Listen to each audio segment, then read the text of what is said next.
মনোবীক্ষণ polyclinic, চিকিৎসার জগতে এক দশক। এখন এখানে সব বিষয়ে ডাক্তারবাবু একসাথে তলায়। ফোন করুন 7477799515 এই নম্বরে। বহরমপুরে সাত সকালে শুট আউট, গুলিবিদ্ধ অবস্থায় এক ব্যক্তিকে ভর্তি করা হয় মুর্শিদাবাদ মেডিকেল কলেজ হাসপাতালে। কি কারণে গুলিবিদ্ধ ওই ব্যক্তি তার তদন্তে নেমেছে পুলিশ।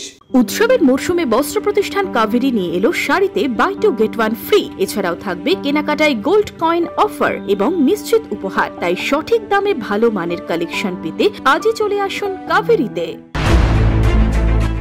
সাত সকালে বহরমপুরে চলল গুলিবিদ্ধ ওই ব্যক্তি ভর্তি হাসপাতালে। পারিবারিক বিবাদের জেরে এই ঘটনা বলে দাবি আহতের। জানা গিয়েছে বহরমপুরের সয়দাবাদ জোড়া শিব মন্দির এলাকায় গুলিবিদ্ধ হন সুশান্ত কুমার মণ্ডল। তাকে মুর্শিদাবাদ মেডিকেল কলেজ হাসপাতালে ভর্তি করা হয়। আহতের অভিযোগ, তার ছোট ছেলে সৌমেন মণ্ডল এই কাণ্ড ঘটিয়ে থাকতে পারে। তার আগে একবার তাকে প্রাণে মারার চেষ্টা করেছিল অভিযুক্ত ছেলে। কি কারণে কে বা কারা গুলি চালালো তা খতিয়ে দেখছে পুলিশ। গুলি করেছে আমি। আপনাকে কে গুলি করলো? সরকার চিনতে পারে তো বলেই দিলাম। কোথায় হয়েছে ঘটনাটা? জোড়াশিব মন্দিরে। আজকেই হয়েছে?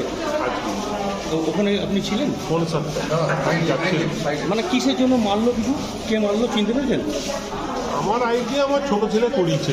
কেন? ও এর আগেও আমাকে একবার 2007 কেন কারণটা করেছে। কারণটা কি? ও এরকম কোনো খেটে খায় না। আচ্ছা।